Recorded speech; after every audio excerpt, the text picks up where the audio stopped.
Hi hello బాగున్నారా? ఈరోజు నేను పొట్లకాయ పెరుగు పచ్చడి చేస్తున్నాను. చాలా టేస్టీగా ఉంటుంది. అన్నంలోకి బాగుంటుంది, చపాతీల్లోకి బాగుంటుంది, పూరీలోకి బాగుంటుంది అనమాట. మనము ఇవన్నీ వద్దు అనుకుంటే కప్పులో వేసుకొని దాని మీద బూందీ కానీ అప్పడాలు కానీ వడియాలు కానీ ఉంటే అలా క్రష్ చేసి వేసుకొని తిన్నా బాగుంటుంది అనమాట. అంత టేస్టీగా ఉంటుంది. ఫ్రెష్గా పొట్లకాయలు కనిపిస్తే కొనుక్కొచ్చాను. ఇప్పుడు కట్ చేసి పెట్టుకున్నాను అనమాట, అలా సన్నగా. ఆ తర్వాత నేను దీనికి కావాల్సిన పదార్థాలు అల్లము, పచ్చిమిర్చి, ఒక చిన్న కొబ్బరి ముక్క,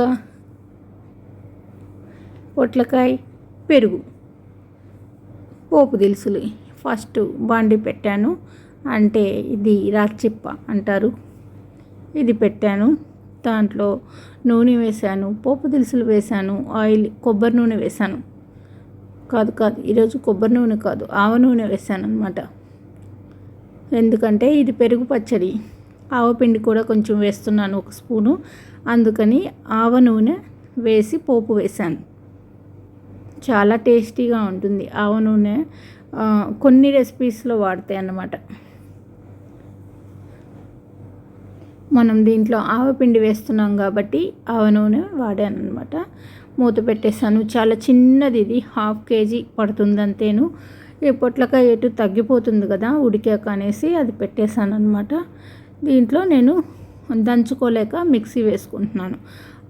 5-6 పచ్చిమిర్చి వేసాను, కొంచెం 1/2 స్పూన్ ఆవపిండి వేసాను, అల్లం ముక్క వేసాను. ఈ రెండిట్లో ఏదో ఒకటైనా వేసుకోవచ్చు. అల్లం ఫ్లేవర్ అయినా వేసుకోవచ్చు, లేదా ఆవపిండి అయినా వేసుకోవచ్చు. నాకైతే 2 కలిసిన ఫ్లేవరే నచ్చుతుంది, అందుకని వేసేసాను.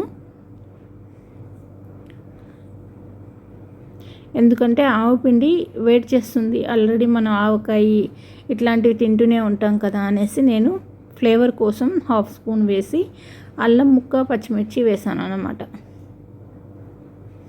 ఈ ఆవపిండి ఫ్లేవర్ తగిలితే కొన్ని రెసిపీస్ చాలా బాగుంటుంది. పొట్లకాయకి, ఆవడ అంటే పెరుగు వడకి, ఇట్లాంటి వాటికి చాలా బాగుంటుంది అనమాట. పెరుగులో పచ్చిమిర్చి, ఆవపిండి వేసేసి తిరగమా తీసుకున్నా కూడా చాలా టేస్ట్గా ఉంటుంది. ఈ పోపుని నేను చేసిన మిశ్రమాన్ని ఆవపిండి, అల్లం, పచ్చిమిర్చి, కొబ్బరి వేసాను కదా, ఇది మిక్సీ చేశాను కాబట్టి ఇదంతా నేను ఈ పొట్లకాయ, ఉడికిపోయిన పొట్లకాయలో వేసేసాను. 1 నిమిషం దాన్ని కలిపేసుకొని ఆ తర్వాత పెరుగుని బీట్ చేసుకొని దాంట్లో కలుపుకోవడమే. కొత్తిమీర, కరివేపాకు సర్వ్ చేసుకొని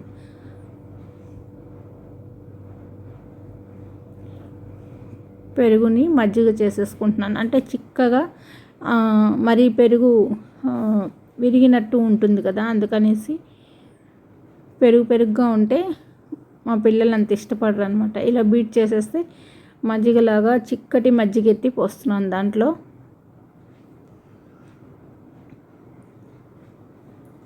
అంటే పెరుగు స్మెల్ నచ్చని వాళ్ళందరికీ ఇది మనం ఇట్లా చేసి పెట్టవచ్చు అనమాట. పెరుగు పచ్చడి అంటే పెరుగు స్మెల్ ఎక్కువ రాదు కదా వీటిల్లో, మజ్జిగ, పెరుగు స్మెల్. మన ఆవపిండి, అల్లం, పచ్చిమిర్చి అన్నీ వేస్తున్నాం కాబట్టి, పోపు దినుసులు వేస్తున్నాం కాబట్టి బీట్ చేసిన పెరుగు తీసుకున్నాను. ఆ తర్వాత ఈ పెరుగు పొట్లకాయ మిశ్రమాన్ని అంతా దీంట్లో వేసేస్తున్నాను అనమాట. పెరుగులో అంటే స్టవ్ ఆఫ్ చేసేసాను. ఇప్పుడు దీంట్లో మిక్స్ చేసేసుకుందాం బాగా.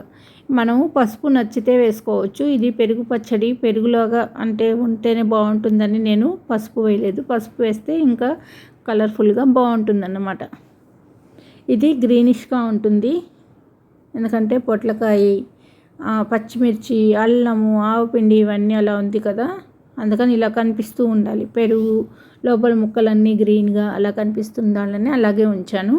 లేకపోతే మనం చిటికెడు పసుపు వేసేసుకోవచ్చు. ఇది చలవ ప్లస్ మనం అన్నీ ఒక ఐటెం కలిసి వస్తుందన్నమాట. పొట్లకాయ కూర చేసినప్పుడు కొంచెం కూర ఇలా వేసేసుకొని చేసేసుకోవచ్చు. ఒక రెసిపీ మనకు కలిసి వచ్చినట్టు. కూర చేసుకున్న రోజే పెరుగు పచ్చడి కూడా చేసేసుకుంటే నైట్ టైము చపాతీలో, పూరీలో తినే వాళ్ళకి ఇది బాగా ఉపయోగపడుతుంది అన్నమాట. చూసారా ఎంతో సింపుల్గా మనం పెరుగు పచ్చడి తయారు చేసేసుకున్నాం. పొట్లకాయ పెరుగు పచ్చడి ఆవపిండి, అల్లం, పచ్చిమిర్చి తోటి ఎంతో సింపుల్గా చేసేసుకున్నాం కదా. చాలా టేస్టీగా ఉంటుంది. సింపుల్గా ఉంది అనే కాదు. ఈ రెసిపీ మీకు నచ్చినట్లయితే లైక్ చేయండి, షేర్ చేయండి, సబ్స్క్రైబ్ చేయండి. థ్యాంక్ యూ అండి. బాయ్ అండి.